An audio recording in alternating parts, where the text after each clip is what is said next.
Hello everyone and welcome to the Renting versus Buying webinar. This is our last webinar of the home buying series, so thanks again for participating, and we're just going to get right started.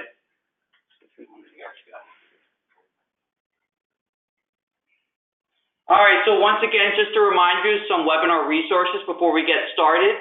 We'd like to encourage you to ask questions throughout the entire presentation. We will have a Q&A question and answering session at the end of the presentation. But feel free to ask questions throughout the entire presentation, and we'll be sure to get to it.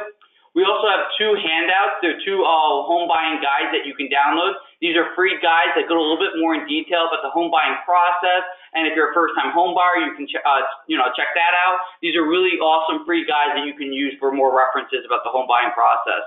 We also have a few polls that are going to be launched during this webinar. They're very intuitive polls that it'll just come up on your screen. You just click in, and we'll see what you guys answer with. We have about 2 polls in this webinar, so keep an eye out for that. And then lastly, we have a recording available at the end for the webinar in case you missed something or if you have to leave midway through. Everyone who attends or didn't attend will get an email afterwards with the entire recorded webinar. So if you missed anything, don't worry, you'll get that at the very end. And now I'd like to present today's presenter. Welcome back, Patrick Faulkner. Patrick Faulkner is basically an expert in the home buying process. He has been with us for the past several webinars now. So he's become an expert in the webinar process too. So Patrick's gonna basically take it from here and start the webinar. Hi everybody, just want to thank everybody for coming back and joining us in this series. Also want to just quick thanks to Brian and Rosa who put together all these agendas and all these webinars. They've been terrific.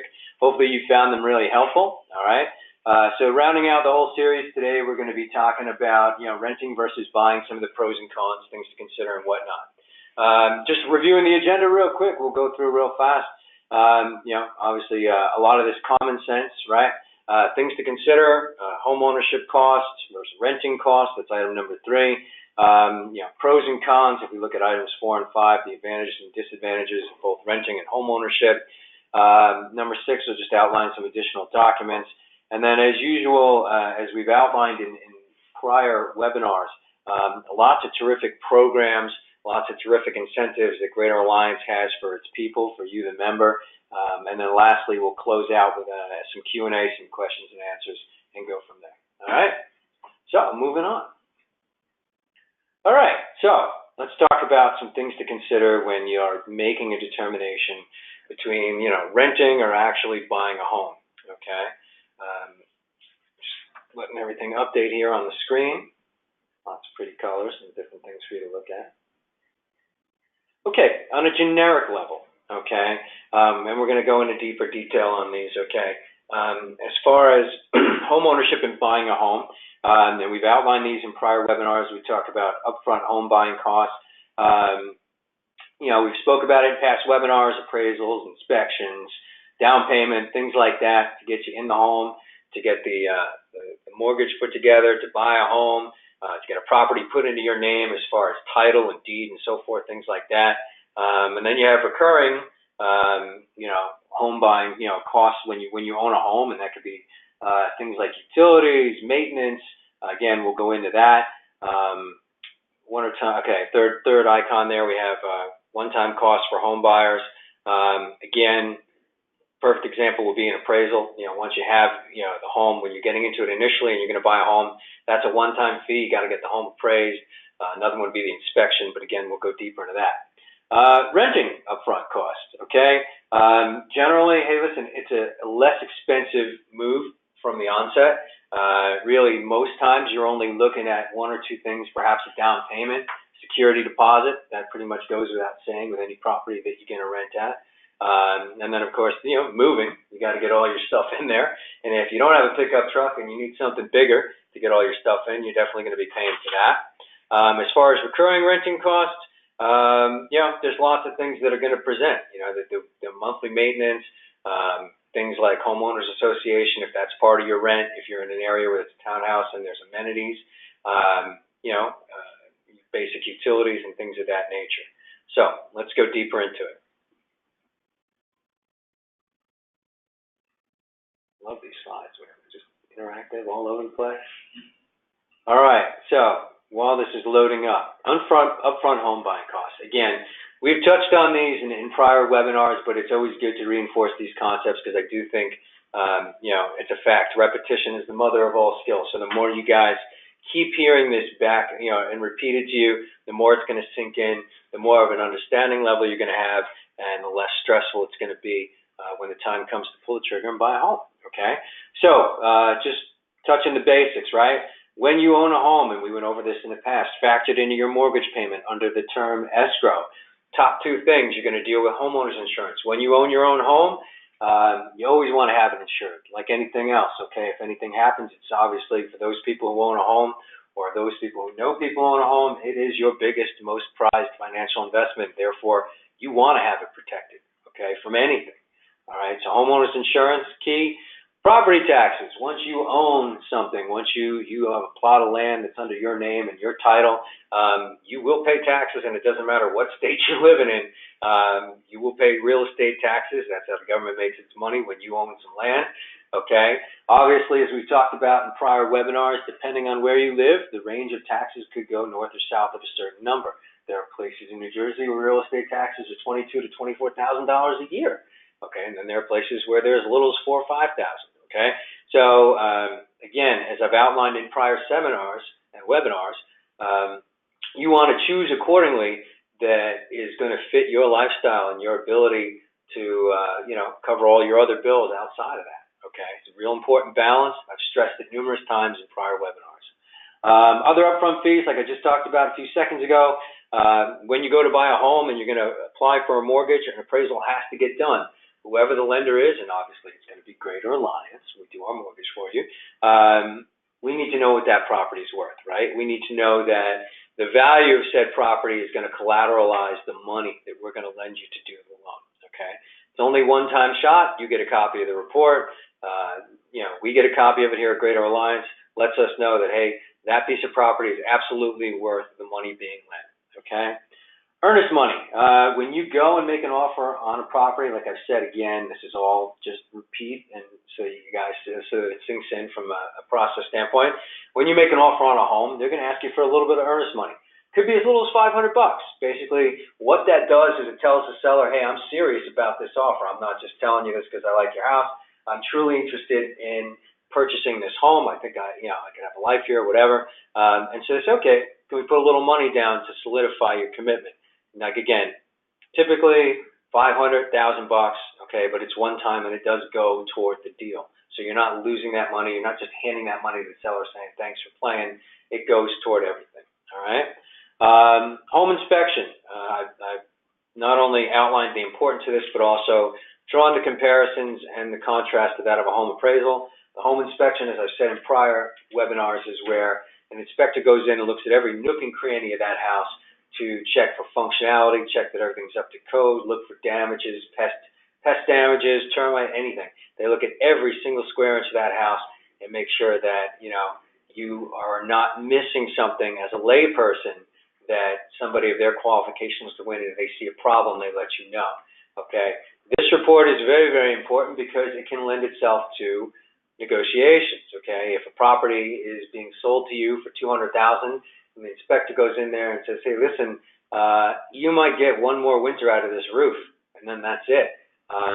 That's a big thing because, a roof replacement in and of itself can cost anywhere from $20,000 to $25,000, depending on the size of the house. That's something you're going to go to your attorney back to and say, listen, you need to talk to the seller's attorney because the reality is that I'm only going to get one more year out of this roof. $200,000 is too much to pay. We need to find a common ground, see if the seller's willing to make some kind of concession, meet you halfway, what have you. Okay? Just one example, all right? And then finally, the down payment. When you go to buy the home, okay, and I've used this parallel to say like buying a car. You're going to go and you're going to put some money down because you want your mortgage payment, okay, to be within a budget that you can manage. So you're going to put down X amount of dollars in the desired effect to met out a monthly payment that you can afford, okay? And that's the way you do it. Just like when you go get a car. You don't just go down there and say, okay, I'm not going to put anything down because your car payment's going to be $400 or $500. But you know that that's too much to handle month to month. So you say, I'm going to come here with $5,000. I'm going to put this down. And the financial guy will tell you, okay, if you're putting $5,000 down, The monthly payment's going to be more like $220. Is that manageable? Yeah, that's manageable. Okay. Same thing with a house. The parallel is there. You're saying to yourself, and we do it. We're happy to get on the phone with you and say, let's do some numbers. Let's run some numbers and see what payment works best for you. We even have guidelines, as I've outlined in prior webinars, as to just how high we can go based on debt-to-income ratio, what you can afford. That's our job, to find something that's going to fit you really well and make sure you're not put in a compromised position. And the down payment is the tip of the spear when it comes to that. Obviously, the more you put down, the less of a loan you need. The less of a loan you need translates to less of a monthly payment. Make sense? All right, let's move on. All right, we got a poll. We know everybody loves the polls. Okay, some quick questions in the webinar. Make sure you guys are awake and paying attention and participating. All right, and here's the question. Straightforward, yes or no. Do you feel you have enough to pay for the upfront cost to purchase a home at this time? Let us know. It'll take like 30 seconds or so, let folks answer.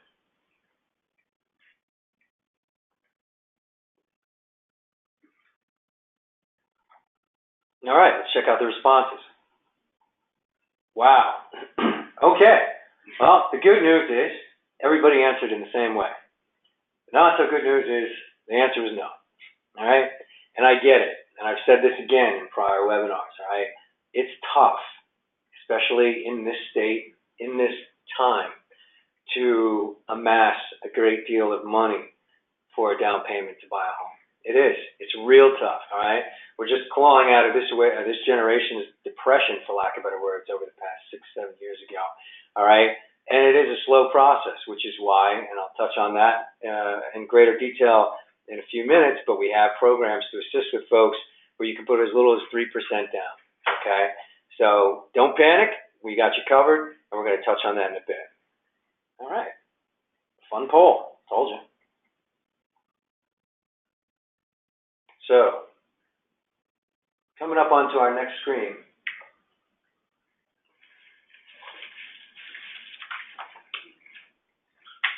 and it is updating. What you're going to see is a pie chart, okay? And what this is going to be is basically a breakout, okay, if you're going to be owning your own home, of recurring home buyer costs that could come your way, okay? So, looking at it, all right, it should have populated on everybody's screen. It's probably still updating because it's got a lot of cool little items to it as far as color coding, but it's up now, so let's have a look. So, starting with utilities, okay? Again, these are recurring home buying costs if you're going to own your own home, just to make sure we're clear, because we're going to touch on rental in a second. Utilities, okay? When you own your own home, you have phone bill, you have heating, you have electric, you have water, all the things that, we have every day, okay, that we utilize, that, hey, these things cost money, right? So right off the bat, you have that, all right? And we all know this. And it could be other things as well. Garbage pickup, could be internet, okay, nowadays, obviously, tons of Wi-Fi packages and so forth, all right? You name it, it's there. We're definitely in an electronic tech age, okay? Secondly, property taxes, we talked on that. Okay, your city and county determines your property taxes, okay? These things go to things like infrastructure, that means the roads, okay, things like that, schools, all right? And again, as I indicated before, your taxes can vary dramatically by where you live, by your location, okay? It is what it is. There are very affluent areas in every state, and then there are, your middle class and so on, okay? It's just the way of the world, okay? So property taxes are a big thing, and like I've stressed in prior webinars, balance is key, okay? You want to be able to live your life, okay? And running with the Joneses is not always a good thing, okay, for those of you who get that reference. I know it's a little old. All right, homeowners insurance, as we just talked about in the prior slide as well. It's your number one investment. It is your castle, and you want it insured against anything, okay? Damage, pests, storms. We just had a huge hurricane come through New Jersey all but a few weeks ago, did lots of damage, okay? So homeowners insurance is key, especially if you live in a rural area where one tree coming down can do thousands of dollars worth of damage, okay? Maintenance, all right?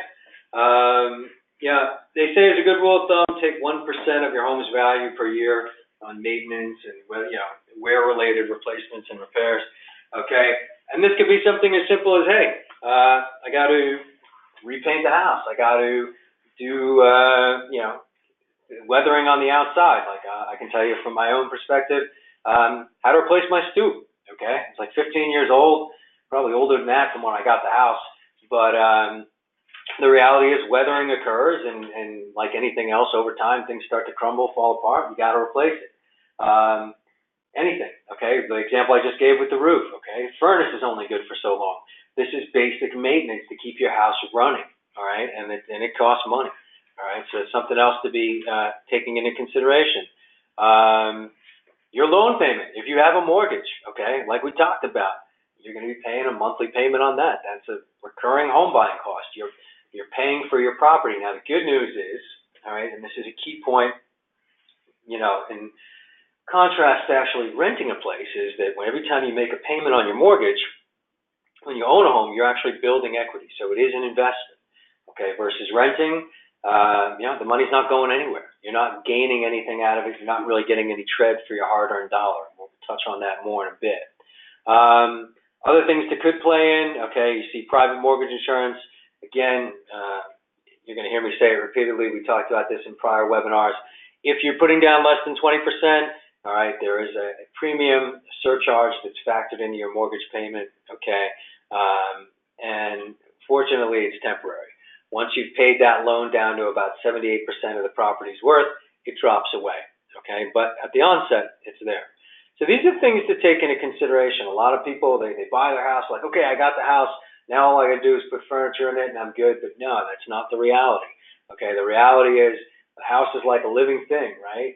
Okay, and I've used this comparison with other folks. Like, a house is like a living thing. You have to keep taking care of it, okay? It's like your car, okay? Your car requires maintenance. Again, the parallels are endless, all right? After a while, you need new tires. You need to get the oil changed. You need to continually update and maintain your car for it to perform for you, okay? Like you hear the term, winterizing your car. Well, guess what? You want to do the same thing with your house, okay? When the cold weather's coming, you want to make sure the windows are solid. You want to make sure that the seals are there, the doors are okay. Because otherwise, if there's problems and they're not being maintained, that's where, okay, hey, there's a draft here. Well, guess what? Now that's impacting how much I'm paying on my heating bill because I got to crank the heat even more.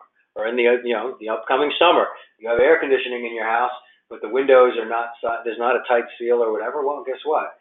You're burning electricity to run the AC to try and heat a house that's like heating, it's got holes everywhere. There's getting out, okay? So again, maintenance is key, and it's something that's just ongoing. Okay, moving on.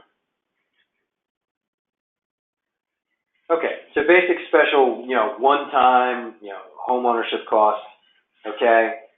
We talked about it in the beginning, all right? Obviously, and it's an exciting part, especially when you've saved for it and you have the funds furnishing. Like everybody, when they're looking through that, they're walking through that house that they want to buy for the first time and they're checking it out. In your head automatically, like, oh, I can put this here, I could do this here. If you're a guy like me, you're saying, okay, there's where my bar is going to be, right?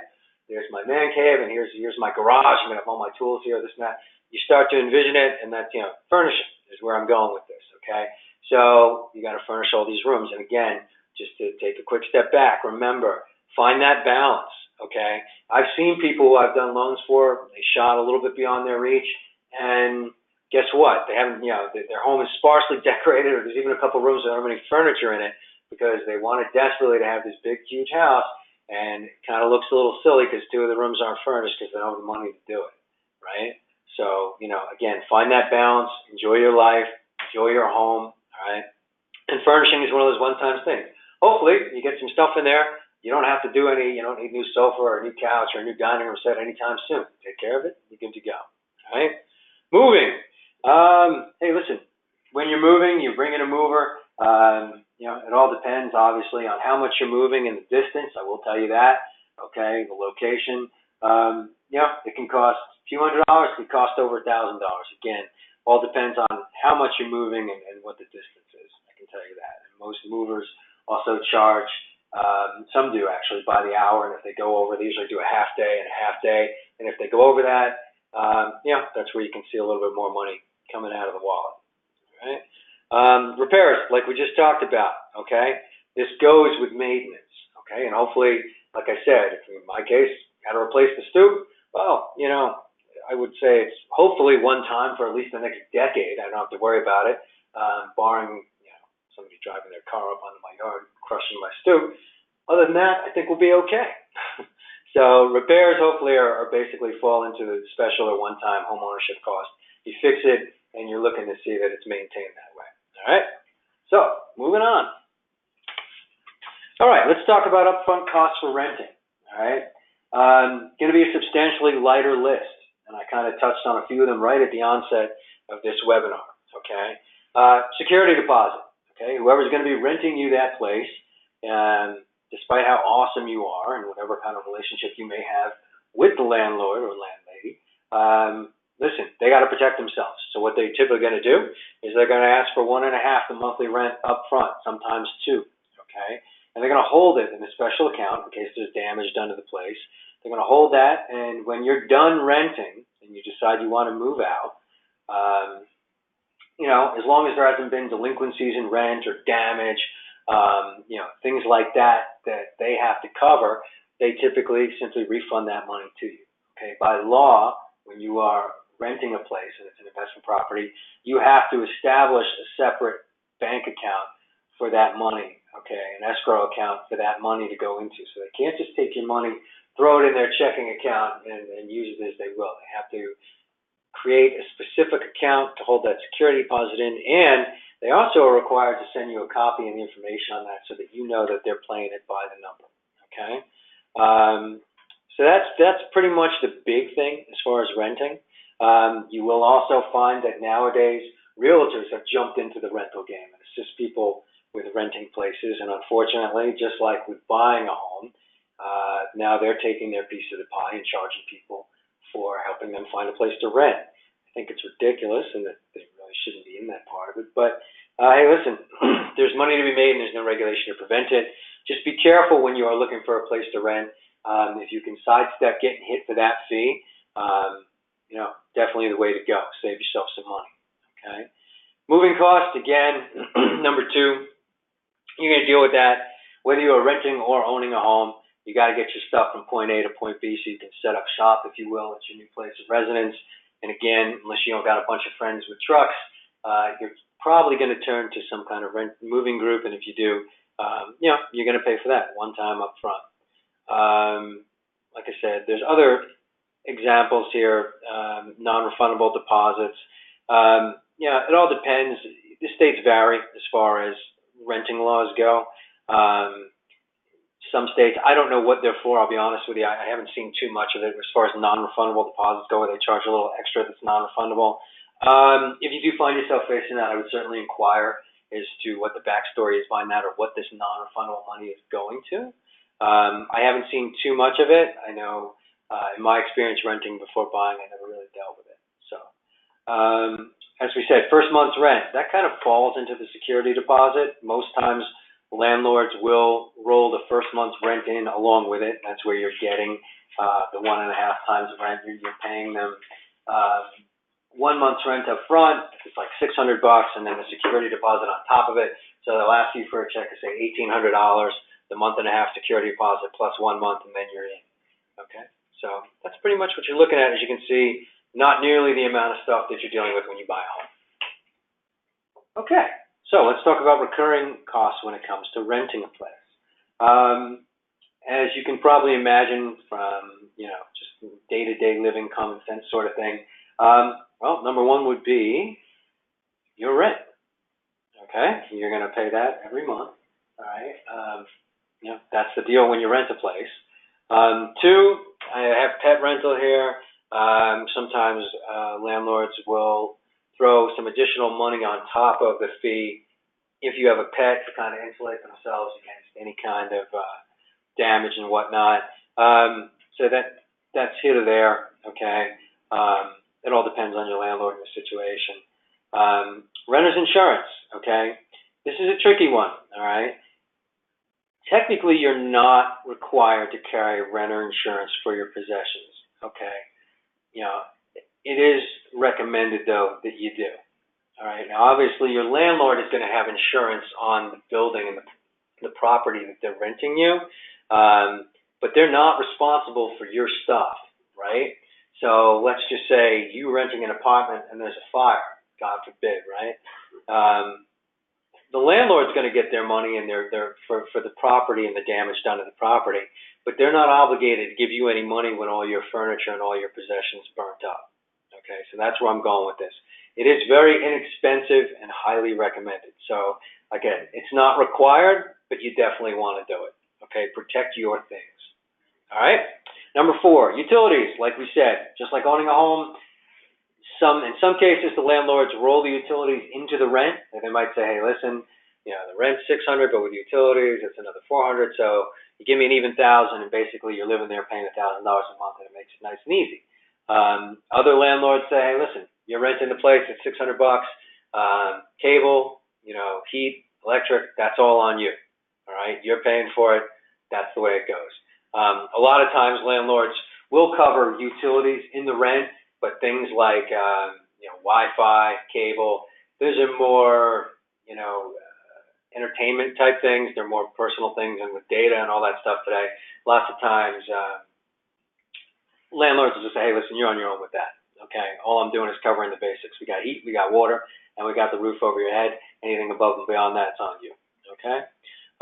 Finally, laundry. Lots of rental units don't have a washer and dryer inside. Okay, you're either going to a community laundry room that's connected to the unit if you're in apartments, or you're taking your stuff and actually going to a laundromat. So, you know, pretty self-explanatory. You know, clean clothes means you're going out and you're paying for it if you don't have a washer and dryer. Okay, advantages and disadvantages of being a homeowner. Okay, so lots of overlap here, but I'm just going to clarify some of the points, and I did kind of touch on them a little bit at the beginning. All right, just let the pie chart fill in here, and we'll begin. Okay, number 1, like I said a couple slides ago, the cool part and the beneficial part from a monetary standpoint when you own a home is, unlike with renting, where that rental payment really doesn't get you anything, it just gets you another month with a roof over your head. When you own a home and you make a mortgage payment, you are buying that property, right? So you're paying down that property. You are getting equity. You are investing in something that's going to be yours. You're building equity, okay? And the goal obviously being, when all is said and done, you're going to have an asset, okay? Either all paid off and you own it free and clear, which is everybody's objective when they buy a home, or you've paid it down so low that when you decide to sell it, you're going to make a nice capital gains return on the sale of said property, because of course you've taken care of it and everything, and you've maintained it, and then you can take that money and turn around and say, hey, listen, I'm going to buy either a nicer place, or I'm going to retire, I'm going to go down south, get myself something where it's less expensive and pay for it in full, and not even have a loan. I have my own place just somewhere else. So you're building equity and you're building a future when you own a home. And renting, like I said, it should really be looked at as a temporary thing, man. You want to get into something where you're getting the most traction possible for your dollar. All right. Number 2, tax benefits. There are lots of tax benefits that are designed specifically for homeowners. First and foremost, the interest that you pay on a mortgage, you can write off. That is the big one. Okay. There are other ones involved, and they are more niche-y, if you will. You can have a property that's in an area that's zoned a certain way, be it historic or whatever. You know, if you're, as far as tax benefits go, with homeowner, if you're, for example, a veteran, a soldier, there are tax benefits go there as well when you're a homeowner, okay?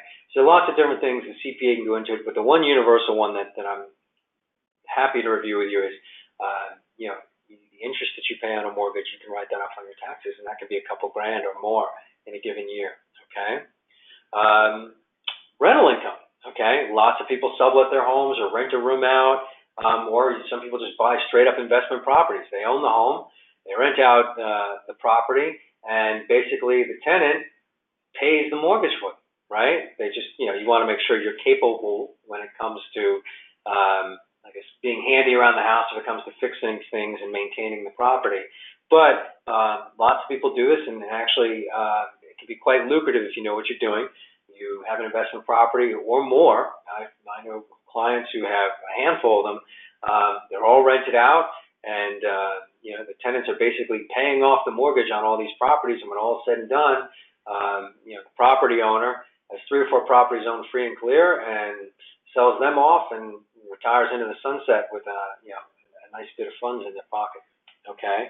Also, huge thing as far as owning a home versus renting, creative freedom. Okay. In a lot of rental places, you're limited as to what you can do from a decoration standpoint. Okay. A landlord is saying, listen, I want to paint the walls, I want to do this.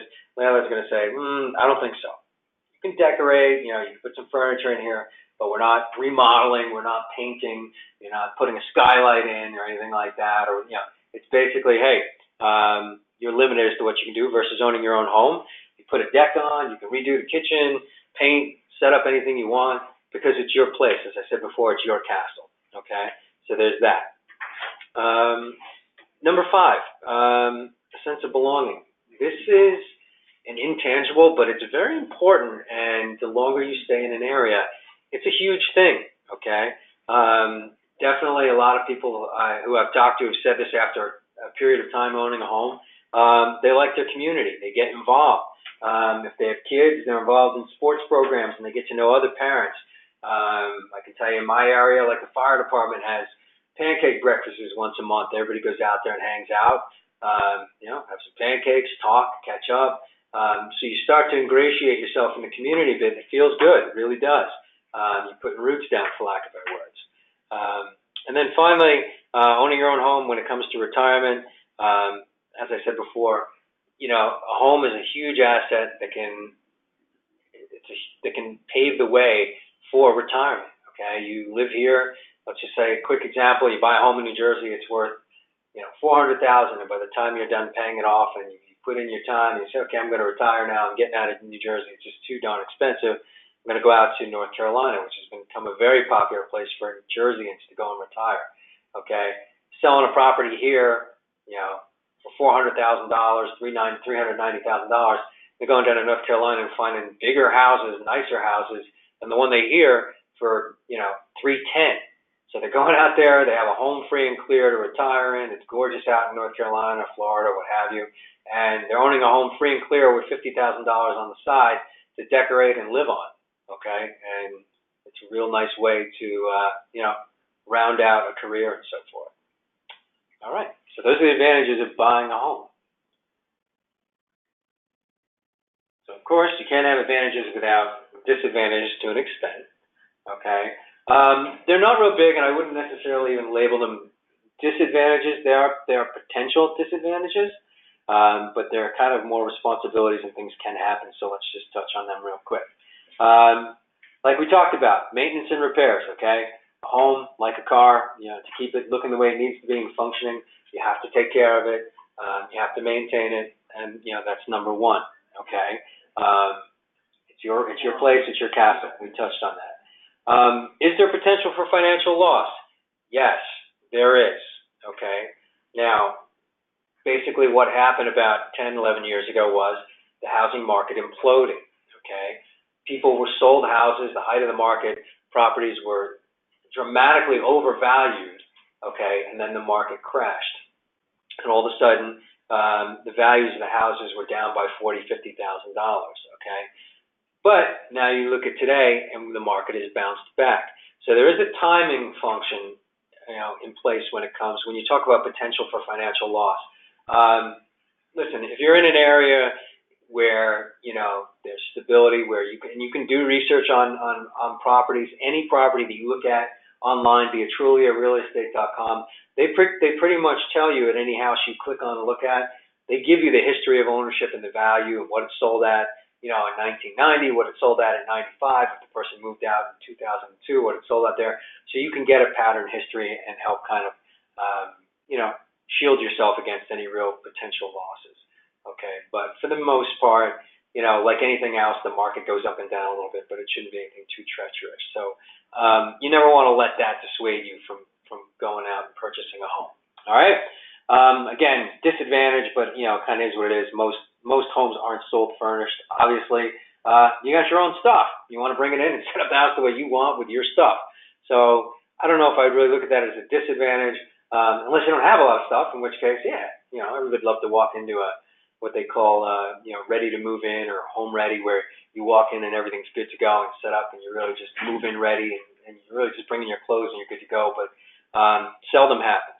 Okay, there are houses out there that are sold as fully furnished, but they're few and far between. All right. Upfront costs, like we said, owning a home is a big deal. Okay, you're owning a property, and it's a big responsibility, and naturally it carries with it upfront costs, and we already went through that, be it down payment, inspections, and most of them, especially inspections and the costs pertaining to looking over the property before you buy it, are designed to insulate you. So at the end of the day, you got to sit there and say to yourself, yeah, that's worth it. I want to know if the furnace is going to kick out. I want to know if it rains, I'm going to start seeing water drop through the ceiling. Okay, so a necessary evil, if you will, but one designed to insulate you. Okay, moving on. Advantages and disadvantages of renting. And first, we're going to do a poll. It's not going to launch. No. Yeah, just skip it. Oh, okay. I've been informed that due to some technical situations, we're going to skip poll 2 and move right on to advantages of renting. All right, a lovely slide, lots of colors. All right, some glass. Okay, and away we go. All right, so again, renting is a much easier lifestyle. Starting right off the bat, something breaks, something's not working, you call your landlord, they come fix it. You are not responsible for the maintenance, repairs, or upkeep of said property. Number 2, relocation is easier. Okay, you can tell your landlord, hey, at the end of this month, I'm out. Okay, and that's it. Can't really do that when you own your own home. If you want to relocate and bounce from New Jersey, you want to sell that property, and that takes time. You got to fix it up, make sure it looks good, put it on the market, broker a deal. You know where I'm going. So obviously, a lot more involved. Again, no exposure to the real estate market, like we just talked about a couple minutes ago, as far as fluctuations in home values. Well, you don't own the place, you're renting it, so that does not apply to you.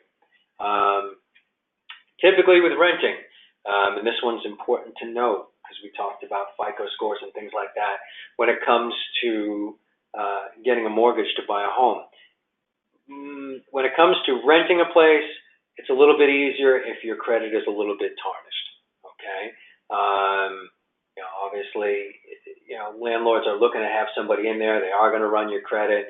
But again, if they see that you're doing okay and you're managing your payments for the most part, more often than not, a bit of a tarnished score is not going to jam you up from being able to rent a place, okay? Whereas with a mortgage, if you're missing car payments or something happened, that can absolutely jeopardize whether or not you're going to get the loan, and it's certainly going to play an impact on how much you're going to be paying month to month, okay? So credit requirements are a little less strict with renting, so yeah, that's an obvious benefit. And like I said earlier, in some cases, unlike with home ownership, once you own the home, it's all yours, so utilities and everything associated with it, that's on your dime and your responsibility.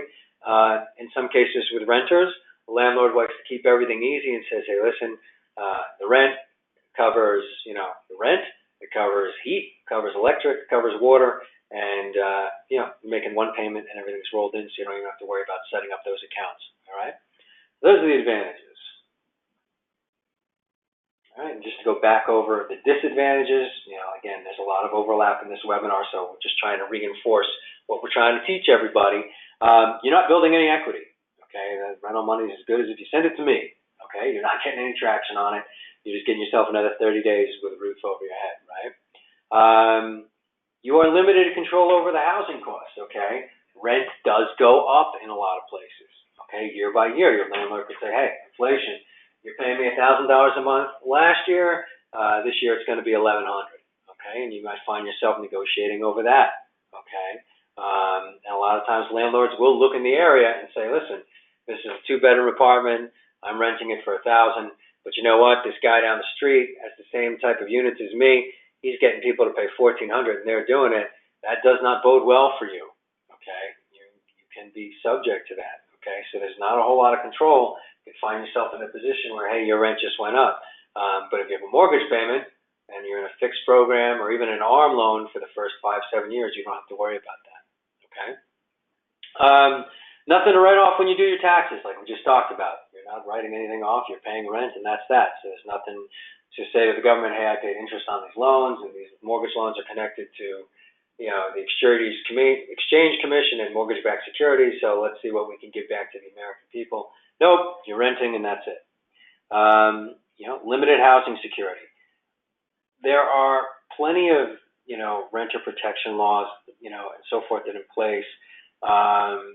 But, unfortunately, it can be tough if you find yourself in a position where you have a landlord that is not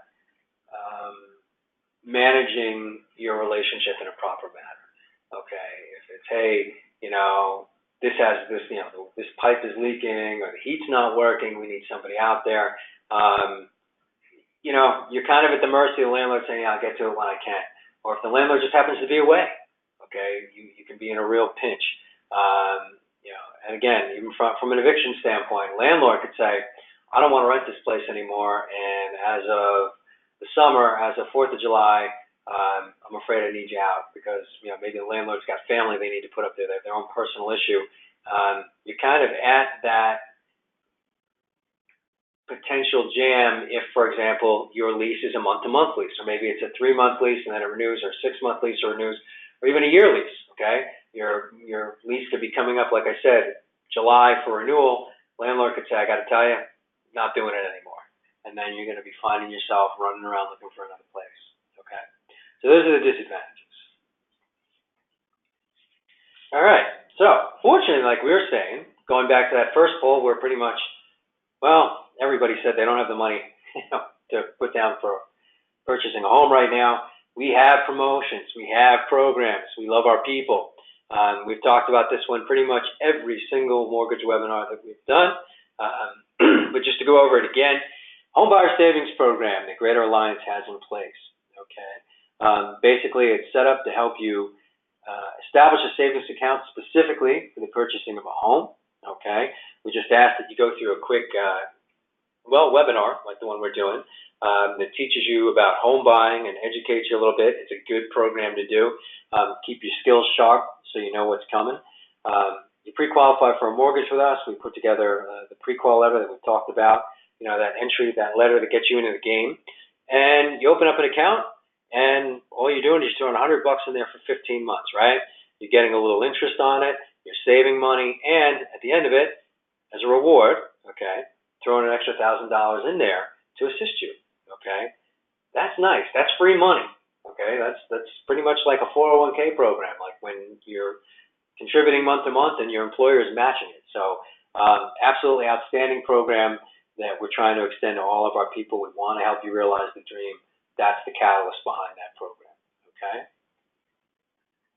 Next, like I said before, home ready, okay? We get it, okay? It's hard to save, a whole lot of money for down payment and closing costs, okay? Which is why Greater Alliance offers what's called a home ready program, okay? Financing up to 97%. What that means is basically 3% down payment, all right? That's all they're looking for, okay? And it's, a lot of these programs were initially designed for first-time home buyers. We're saying not. We want to get everybody involved. We're not looking to box anybody out. You're not required to be a first-time home buyer, okay? Mortgage insurance, again, that can go on or be cancelable. We'll go into greater details as far as what you're putting down and so forth.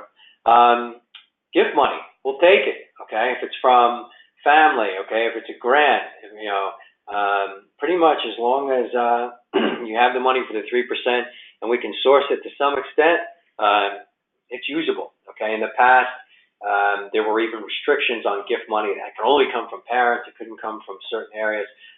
They really lifted those restrictions because they are trying to help folks out. And then as far as, non-traditional credit, what does that mean? It means we get it. It means that everybody's human. And that, sometimes people's scores get a little touched up, and we're not just looking at the number and saying pass or fail. We're looking at it and saying, okay, there's a reason that this number is reflecting this way. Let's have a look deeper into this and see how the payment history's been on other items. And if it looks solid, let's see what we can do to make it work. okay? And the benefits, like I said, low down payment, flexible sources of funds, it summarizes it to the right. Even supports manufactured housing up to 95%, home style renovation. Again, it's a program where, if there's potential money to be had to fix things up a little bit, they look into that as well, okay? But just reach out to us and we can give you more detail on that. All right. Finally, all right, we still got more money to throw at our members, all right? $500 to be exact, Visa gift card at closing. So, for a limited time, and I've been pitching this one out there for weeks now, okay? If you're looking to buy a home and you apply now through June 31st, okay, you got literally 1 month, okay, to jump in the game, get your loan closed by September 31st. And we're saying, after you get that done, here's $500. It's a Visa gift card. There are no restrictions. You go use it for whatever you need or want to use it for. Heck of a nice way to walk into your house when they hand you the keys to the front door and say, I got $500. Should we go decorate? Should we go out for a really nice dinner? Or do a little bit of both? Any questions? Okay, here we go. All right. First question we have is it required to put down the earnest money? Is it required? That's a great question. I don't know of any laws in place that require a real estate transaction that somebody puts earnest money down. It's kind of something that you just do. It's almost, it's a sign of good faith, okay? And 99.9% of the transactions I've seen, unless maybe you're buying from somebody family member or whatnot, they require, it's more or less required to put something down. I do not know that if it's absolute law on paper, but it's as good as, I'll put it to you that way, okay? Second question. Do deals fall apart if the home inspection fails? Are there any financial loss to the buyers? Good question. Okay. Deals can fall apart if the inspection comes back with things that are just, I'd say massive in scale. Like I said, if you want to use the old roof example or the furnace, I have seen situations where an inspector comes back and says, hey, listen, despite the paint job on the house and how pretty and clean it looks inside, we got some major issues as far as the roof and the furnace. And, then the buyer goes back to the seller and says, look, this is a professional looking at this. What are you willing to do here? Are you willing to, a lot of times sellers, I will tell you, don't like to fix anything, okay? They'll turn around and say, well, I'm selling you this house for $300,000 and the roof looks bad. We'll knock the price down to $280,000, then it's on your dime to replace the roof. That's the quick and easy way to solve the situation, okay? And that's where the negotiation is going to begin between your attorney and the seller's attorney as to, it could be meet me halfway type thing, or it could be, hey, they're going to fix it, or it could be the seller said, too bad, it's as is, okay? And that can happen, okay? Especially today's market is an absolute seller's market, okay? There's not a lot of inventory in New Jersey, so more often than not, you'll find yourself in competition with 2 or 3 other potential buyers, and you might say to yourself, well, this is crazy. I'm not going to buy a house that might only have another year in the roof. But you know what? The guy behind you might. The guy behind him might as well, depending on if they really love the house. So deals can fall apart. Doesn't always happen, but it can. So it all depends on how the negotiations go. As far as financial loss to the buyer, the only thing you're really out of pocket for is the cost of the home inspection, right? Typically, those inspections cost a couple $100, so yeah, you'd eat the cost of that. All right, but the good news is you could have prevented yourself from walking into a money pit. All right, so pros and cons, right? Next question: how much money should I save in my escrow account? General rule of thumb: when you go to buy a home, all right, to protect yourself because life happens, that I tell people is you want to try and have at least 2 months mortgage payments set aside. Okay, at least 2 months. Something happens to you, if you're out of work, if you're laid off, God forbid. Maybe the monthly bills are covered by you and a partner or spouse, and their money is integral to your day-to-day living, and they lose their job or something like that. Always good to have at least 2 months mortgage payments on hand to protect yourself. Okay. Can you still write off tax benefits with new tax laws? Tax laws obviously do change from year to year. As finances. I am not a CPA. I'm not going to go too deep into this because I don't want to lead anybody in the wrong direction. I will tell you the one uniform tax law that I have not seen change in the past 10 years of doing this job is that you can write off, a percent of the interest that you pay on your mortgage loan. As for anything outside of that, I will leave that determination and that intel to be provided to you by a professional CPA or accountant. Okay? Finally, if I open up a home buying savings account, do I have to pay a bank or can I use with seller's financing? As far as the home buying savings account here at Greater Alliance, you have to fund that month to month, that $100. Okay? And it's got to be $100 or more per month. You can't throw a lump sum in there and then, 2 months later expect the $1,000 to be thrown in there. It's a gradual process. It's designed to wean you into, disciplining yourself and saving for home ownership. If a seller is giving you credits, like we've talked about this in other webinars, sellers will sometimes give closing credits to help ease some of the closing costs because they're looking to sell the home. I would tell you that as far as Greater Alliance's guidelines with the home buying savings account, they are mutually exclusive. Okay, the simple guidelines of the home buying savings account is simple. Throw $100 in there for 15 months. You're going to get some interest on your money and $1,000 thrown on top of it, and a nice chunk of money to have to bang out and knock down the closing costs associated with the mortgage. Okay. So again, last thing. More money still on the table. I almost forgot. We have a survey for a chance to win a $25 Visa card. I should be getting paid for doing these webinars. All this money that's going out the door. We would like you, seriously, if you could, we would love for you to take a look at this survey at the end of the webinar. It does help us determine and round and shape our webinars and our programs. If you can have a peek, answer a couple of quick questions. They are going to do a drawing of who participated and distribute a $25 gift card. So take a chance, take 10 seconds. Listen, somebody told me for 10 seconds it'd be $25 waiting for me, I'd definitely do it. So, that's it, unless there's any more money to give out. No? All right, listen, again, thank you all very much for attending these webinars over the past week. It's been an absolute pleasure. Love teaching people. If anybody has any questions, please come to the branches, give us a call. We're here to help and we're here to take care of our people. All right? Have a great day.